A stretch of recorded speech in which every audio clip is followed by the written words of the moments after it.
Welcome back mga kabayan. Nagbabalik po muli ang inyong lingkod upang magbigay sa inyo ng mga bago at nagbabagang mga balita. Tila ba naging mainit na usapin ang isyong ito sa mundo ng social media? Isang kontrobersyal na pahayag ang binitawan ni dating First Lady Imelda Marcos laban sa First Lady ngayon na si Lizatanas Smugs na tinaguri ang Smugs dahil sa umano'y sobrang pakikialam sa kasalukuyang administrasyon.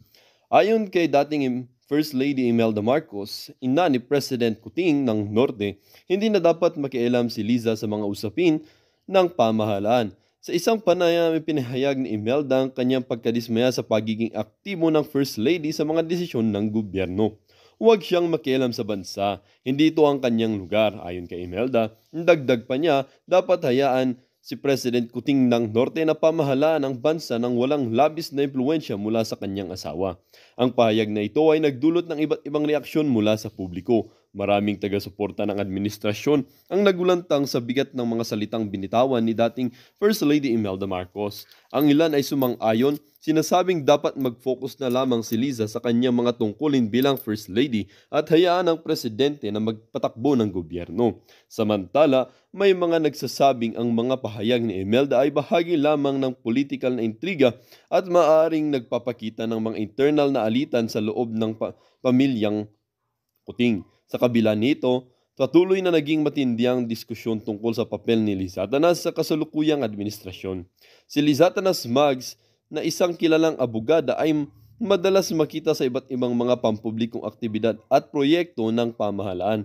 Kilala siya sa mga kanyang matibay na opinyon at pagiging aktibo sa mga usapin ng gobyerno, bagay na umani ng papuri mula sa ilan at kritisismo mula sa iba.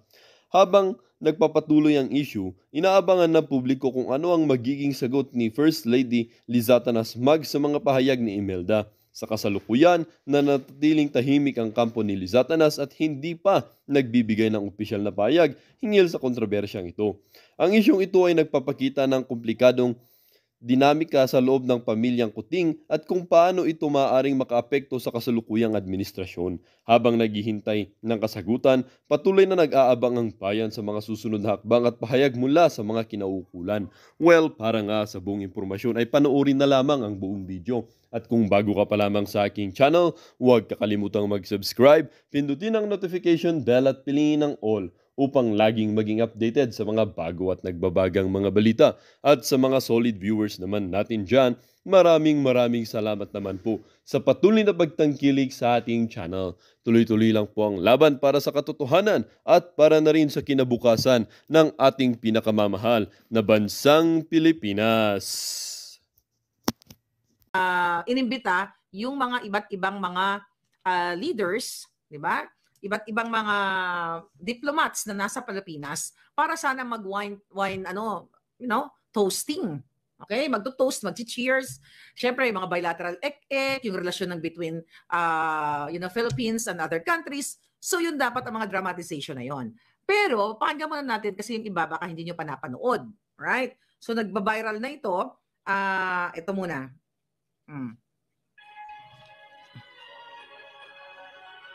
Pansinin nyo siya. Pupunta siya dyan. Tatayo. Nakita niyang may alak si Cheese. Hinila niya. Biglang ininom. Parang akala mo, manginginom lang sa kanto. Tapos may nag-abot sa kanya ng para sa kanya. Alright? Si Kuting, pakamot-kamot. Nakikita yung kabartikan ng kanyang asawang sangkot sa lahat ng kasamaan. Ayan, pakamot-kamot. Kasi nakikita niya yung pagiging bartik ng kanyang asawa. Okay, stop na tayo doon. Kung matino ang pag-iisip ni Lizatanas, unang-una, hindi niya kukunin ang alak ng may alak. Alright? Nabagsa mo nilang hinarbat. Kasi sanay nga siya sa harbatan. Sanay nga siya sa pagnanakaw. Sanay siya sa pangangamkam. Hindi lang sa loto, hindi lang sa smuggling, sa droga, sa lahat. Kundi, kita-kita ninyo sa alak. Balikan muna natin yung mga expose ko sa inyo last year. Okay? Ngayon, palangga, mga expose ko last year sa inyo. Una-una kong in-expose sa inyo mga kababayan, na nalaglag itong babaeng sangkot sa lahat ng kasamaan sa hagdan sa Baguio. Yung iba, ayaw nyo maniwala. Akala nyo chika-chika lang. Dahil sinasabi ko nga sa inyo, lasengga, senglot, drunkard, lahat na ng pwede nyong maibato dito sa babaeng ito. So nalaglag siya sa hagdan. Kasi sa sobra niyang kalasingan. Okay? Wala naman sana tayong problema kahit magpakalunod siya sa alak, kahit na hindi na siya magising kinabukasan. Well, I hope. Okay? Kaso lang, mga kababayan, First Lady siya. Actually, siya ang presidente, acting president, na merong 100-something million Filipinos na nakatingin at ginagastos nila yung pera ng bayan sa kanilang paglalaklak ng alak. So, natatandaan nyo, unang expose natin, nalaglag siya sa hagdan. Okay? So, nagsabi sa atin yan, mga puting ahas, maaaring nagsabi sa atin, ay PSG. Naalala nyo, nung sinabi ko sa inyo na ayon sa ating source, merong PSG na nagpatiwakal dahil pinagsigaw-sigawan ng babaeng Bartek. Sa sobrang kalasingan, paglabas niya, ay nakita niya itong PSG na nakapikit. Pero mas marami pang mga kadahilanan. Pinagmumura niya, pinagsisigawan niya, kung ano-anong kababuyan ang pinagsasabi ni Lisa. Ganun po kasi kapag ang tao ay wala sa katinuan. Naalala ninyo na hindi siya nagpakita for how many days yun? Ang sabi may flu. Kaya nga meron tayong vlog at ang nagpa-chika niya, nagpa-trending niyan, si Mami Pebbles Salakera na nagbe-birthday pa rin hanggang ngayon. Happy birthday, Mother! Kahapon actually yung birthday niya. Na nagkaroon siya daw siya ng flu. Pero yung totoo, may flu call. Okay? So yun yung mga issue natin in the past na pinapaliwanag ko sa inyo na yung mga information coming from our puting ahas, nababalidate. Dahil dito sa mga pangyayari ngayon, yung nang-agaw siya ng alak. Actually, I think couple of weeks lang yun. Sinabi ko sa inyo na ang mga PSG, okay? Ang mga PSG ay, ang karamihan, hindi mga karamihan, may mga nag-resign sa kanila o nag-retire na kasi hindi nakakayanan yung overwork, puyat dahil sa kabangagan ng pamilyang ito, lalo na ni Lisa Tanas at ni Kuting, silang dalawa, partner sa pulburonic, partner sa paglalaklak ng alak. Napakagandang partnership. Kaya naman, lubog na lubog kayo dyan sa Pilipinas dahil hindi nila ginagampanan ang kanilang tungkulin. Oh, may lumabas pa na ang kanyang breakfast is whiskey, ang tanghalian is vodka, din ang gabi niya ay wine. Ayon nga sa ating mga nababasa natin diyan, minumumog niya siguro yung mga alak na yan, yung whiskey na yan dahil meron siyang halitosis, mabahois, masangsangis, na ngangabelis. You know that, di ba? So, ayon sa ating pagsasaliksik, ayon sa ating namit ko na yung babaeng yan. Okay? Kung hindi amoy sigarilyo, amoy alak, o amoy halitosis, mabahois, masangsangis, ang ngangabelis ng impactatis. O yun. Yun, mga kababayan. Pero, ang mga pangyayaring ito, actually, hindi dapat natin kalimutan na ang mga pangyayari ngayon, katulad nga sa KOJC, maisingit ko lang, ito ay distraction. Dahil gusto nilang, ng bangag na gobyernong ito, nagbabayad po sila, di ba, ng bots, ng mga digital firm para magpakalat, mag-create ng mga kasinungaling o black ops para pagtakpan ang malalaking issue na kinasasangkutan ni Marcos Jr. na sa pagiging bangag-bangag niya. Gusto nilang pagtakpan ang PIDEA leaks at kung ano-ano pa mga issue sa kanya, PIDEA leaks, kidnapping, pulburonic, smuggling, lahat yun ay way nila dyan para pagtakpan at kalimutan at tutukan itong kanilang panggigipit o panghaharas dito sa nangyari sa Davao City. So balikan natin yung Van Denor nila. Is French kasi yun di ba?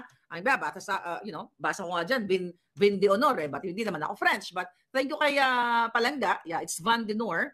Okay, hi Z, how are you? So mga kababayan, sabi ko nga kanina, itong okasyon na ito ay tutuusin. Dapat ang mga tao na nandoon ay mga dignified kasi they are dignitaries, diplomats, different people or different leaders from different countries. Na supposedly itong gobyerno ninyo ay nagpapakita na sila ay ka-respeto at kagalang-galang pero hindi pa man lang nangangalahati ay nang agaw na ng alak itong si Lisa Tanas at nagbukang server ngayon si Chis Escudero.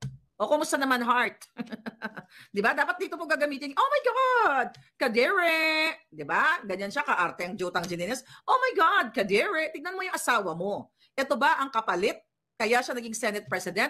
Kasi alam naman natin na may internal arrangement na yung mga yan. Kaya ang trato ni Lisa Tanas dito kay Chis Escudero ay isa lamang utusan o isang server. Yun, no offense sa server. Naging server din po ako. Naging service crew ako. But we're talking itong mga dapat ay mga pinuno ng ating gobyerno na nagpapakita ng kanilang kababaan. Okay? Imagine mo yung bandinor na yon. Magchi-cheers. Formal reception yun mga palangga. May mga ceremonial chuchu, di ba? Naggather ang mga alta, di ba? Mga selected, ano yun eh. Guest lang ang mga nandoon. Kumbaga yung mga head of state o yung mga high-ranking official na sana mag-cheers sila magtotoast-toast sila ng wine, pero nilaklak na ni Lisa Tanas ang alak. Alam mo, pag ganyan, mga kababayan, ibig sabihin wala na siya sa tamang katinuan. Kasi hindi na yan nararamdaman yung right and wrong. Yung ethics na tinatawag. So, kung hindi pa kayo magising at gusto nyo pa sila manatili, for the rest, like 20 years ang gusto nila, then it's up to you. Nasa inyo. Sabi ko nga, this is not about kung ano ang iyong political affiliation, kung ano iyong paniniwala. This is about you, Filipinos, na yung prestigious event na yon, bandinor na yan, mga palangga sa Malacanang, na gumastos yan ang pera ng bayan. Pera natin yan. Yung nilaklak na alak ni Lisa, pera nyo yan. Yung pinakain sa mga head of state, pera nyo yan. Yung mga nilaklak nila doon behind the scene. Ano dapat ang gesture o ginawa ni... Oh, in the first place, hindi siya dapat nangaharbat ng alak. But again, kumbaga, hindi na siya aware kung ano yung tama at mali. Kasi kung alam ni Liza ang tama at mali, hindi dapat siya sangkot sa kidnapping doon sa Turkey. At hindi sana siya nagpapanalo sa loto maya-maya. Ngayon, actually habang nagsiselebrate ang mga taksil, okay, ng araw ng mga taksil, kalayaan ng mga taksil, ay may nanalo na naman ng loto, I think 33-something million. Nakita niyo mga palangga? Kung matino yung mga yan, matino yan si Kuting, hindi dapat ganun ang ipinapakita nilang pag-uugali. Kasi yung okasyon na yan, pinapanood ng buong mundo. Imagine mo, nakita mo yung isang bartek na First Lady ng agaw, ng alak. How much more sa likod ng camera? And this Chis Escudero, the third highest official in the land. Ginawa niya lang server. Well, what do you expect? Diba? Sila ang naglagay kay Escudero.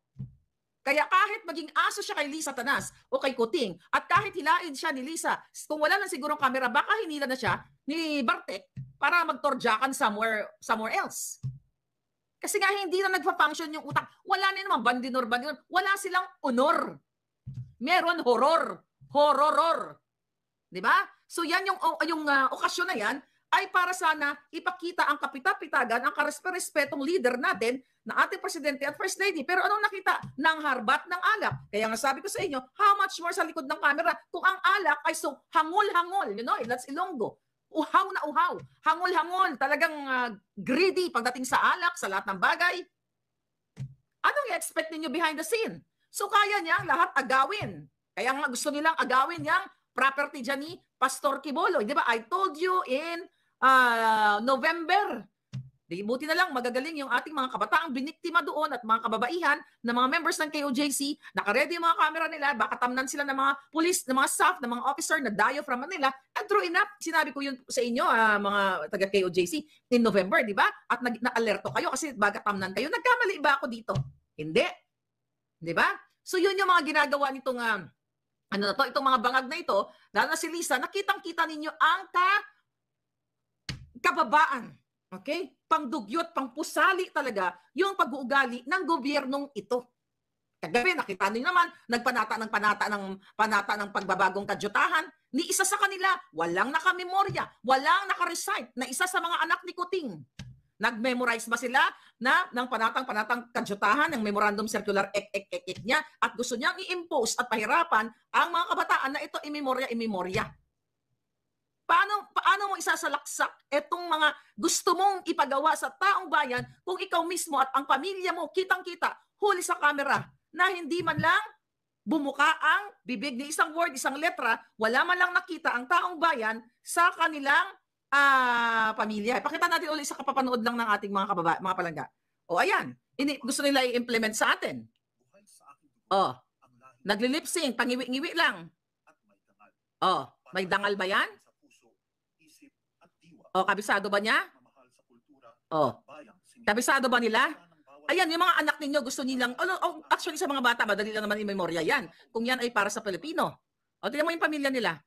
Oh, oh, ni isa sa kanila, executive secretary, bumuka ba ang bunganga ni Sandro?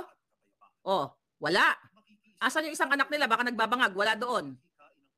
Oh, pangiwi-ngiwi. Oh, tingnan mo, mukhang syunga. Oh, mukhang syunga. Bumuka ba yung babig niya? Oh, tapos gusto niya ipimurya sa inyo. Oh, yan yung mga syunga bells na yan. Hindi nila alam pinagsasabi nila. But ganun pa man, I am showing you kung ano ang realidad na sitwasyon sa ating bayan na gustong isalaksak sa inyo ang mga circular na yan, pero hindi nila gisinasabuhay. Or hindi nila ginagawa, at sabi ko nga, you have to walk the talk, the same thing na memorandum circular na pinagbabawalan ang mga kapulisan, ang mga kasundaluhan na gumamit ng cellphone while on duty, pero yung mga matataas na opisyal ay pwede. So nasaan ang fairness doon? But balik dito tayo sa pangaagaw ng alak ni Lisa Tanas. Okay? Isa pong kababaan, sabi ko nga, isang pangpusali, pangdugyot, tambay, mabuti pa nga mga tambay. Kung tambay lang tayo na, pare, ako naman, tagay na lang, di ba? Sa kanto, okay lang yun. Pero again, pinapanood nga itong si Bartek ng buong mundo. Although, alam naman nila kung gaano, alam na ng buong mundo yan. Kahit yung mga official doon. Okay, itong event na to, na minute niya may papatala akong picture. Naalala ninyo sa vlog ko sa inyo mga kababayan, April, nung umuwi ako sa Pilipinas, kung saan, I think, basta umuwi ako doon, di ba, nag-vlog ako na inimbita niya ako doon sa TGA Tower ba yun? Somewhere in Mandaluyong, doon sa malapit sa kanilang TGA, I forgot, basta whatever tower, nakalimutan ko na, sa Mandaluyong, katabi nung kanilang headquarters. So habang nagla-live ako, nakikita ko na, sabi ko sa iyo, di ba, sa inyo, nagsisindi ng sigarilyo, may sigarilyo na, parang upos na lang, sinisingot ng bangag, tapos talagang meron pa siyang vape. So ngayon, ito, tingnan mo kadiri yung kanyang skin, parang may yan, ito ay walang edit. May nag-send lang sa akin. Yan, may vape, may alak na naman. That was, ayan. Tignan mo. Ang kanyang kalahon. Tignan mo. Yan ang walang edit. Nagmumukhang buto. Ay, Bartek siya mga palangga. Bartek na Bartek. Ngayon, mga kababayan. Okay? So, ano na ang gagawin ninyo? Kailangan ninyong kumilos para tapusin na itong mga jutang ginemes na ito na nagpapahirap sa inyo araw-araw dahil hindi na kayo binigyan ng kahihiyan. Doon nga sa selebrasyon na yun, napapanood tayo ng buong mundo, nakikita at sila ay representante natin, si Marcos Bangag at ang kanyang asawang panibagong bangag din sa Jalak at nangaharbat pa ng alak at ito namang si Quezon na Senate President, ang ending mo lang naman pala, instant server ka. Ang magandang gesture doon, di ba binigyan si Lisa Tanas ng ng kanyang alak para talaga sa kanya. Dapat ibinigay niya yon kay Quezon. Kasi ininuman niya na yun eh. Paano pa ngayon magto-toast-toast Paano pa mag-toast-toast ngayon si Quezon unless na meron silang nakaraan? Di ba? Okay lang parang inumin niya yung halitosis yung sabi ko? Halitosis, mabahois, masangsangis, nangangabelis, ni impactatis. Di ba? So ang tamang gesture yun, kung matino kang tao kasi hindi ka first lady. Unang-una hindi mo gagawin yun. Pero sige, pagpalagay na natin na na-excite siya, dahil uhaw sa alak. Hindi ba nung binigyan siya ng kanyang alak, dapat in-exchange siya, cheese, this is for you, akin na yan, yung nainom mo. Di ba? Yun ang tamang gesture na ginagawa dapat ng babaeng Bartek. Alright? Kasi nasa formal setting sila. Napapanood ng mundo. Formal setting, nasa Malacanang. Prestiyoso ang okasyon na yun. Di ba? Kaya nga sila nasa official residence ng bangag eh. Tapos agaw-agaw ka lang ng alak. At sabi ko nga, mga from different countries yung kanilang mga bisita. Imagine mo, asa na ngayon, paano kaya, sana may nakakuha, So anong ininom, anong tinos ni Escudero doon? Kasi walang video eh. I hope makakuha kayo ng video. Binigyan ba siya ng waiter doon? Kasi ininom na ni Lisa yun. Nasaan yung hygiene? Kung masangsang ang angabels niya, di ba? Unless pareho silang masangsang ang angabels, di ba? Nasaan? Ano kaya ang ininom ni Quezon? At hindi lang tayo, nakikita na ng mga ibang leaders from different parts of the world, nakikita nila yung pag-uugali ni Lisa Tanas kasi ang daming tao doon eh. Di ba, nag-speech si Bangag. Speech siya ng ganyan. After that, magto-toast kayo. So, anong gagawin ni Quezon? Iinom, tapos iluluwa. O baka naamoy niya yung halitosis mabahois ni Hitad. Mga kababayan, kitang-kita ninyo na walang manner, walang ethics, wala talaga kasi supposedly elegante yung mga drama na yun. Pero paano maging elegante ang mga bartik at mga bangag? Dahil wala sila sa tamang katinuan, mga kababayan. Wala sila sa tamang katinuan. Sabi ko nga, yung okasyon na yon ay napaka-espesyal dapat to build relationship with other leaders. Diba? Celebrating the kataksilan, araw ng kataksilan, hindi ng kalayaan. Nasaan yung kanyang, never naman siya naging elegante at never ever magiging kapitapitagan si Lisa Tanas. Bakit kamo? The fact na tinrato niya si Escudero is the third highest official of the land of Polboronic. Ganon mo tratuhin? Kasi alam ni Lisa Tanas kung paano niya tratuhin o pasunurin sa kanya mga palad na korduroy, sa mukha niyang korduroy. Etong mga taong ito. Kung ginaganito niya sa Escudero sa harap ninyo, sa harap ng buong mundo, how much more yung sinasabi nating PSG? Diba? Sabi ko nga, First Lady, diba? Dapat talagang kapitapitagan. Ito ay, sabi ko nga, very snaky. Unladylike, very snaky. Ito bang very New York? Very pusali. Very ghetto. And Lisa, ikaw ang pinaka-worst First Lady na nagkaroon ang Pilipinas. Wala kang binatbat sa mother-in-law mo. Nasa dulo ka lang ng kanyang kuko. Okay? Tandaan mo yan. Kasi wala kang kapoys-poys, walang ka-grace-grace. Kabalintunaan, kabaliktaran. Even though, sa mga negative na ginawa ni Imelda, but still, my grace and poise. Ikaw, sa kabila ng kasamaan na ginawa mo, kidnapping, smuggling, polboronic, pagnanakaw, lahat.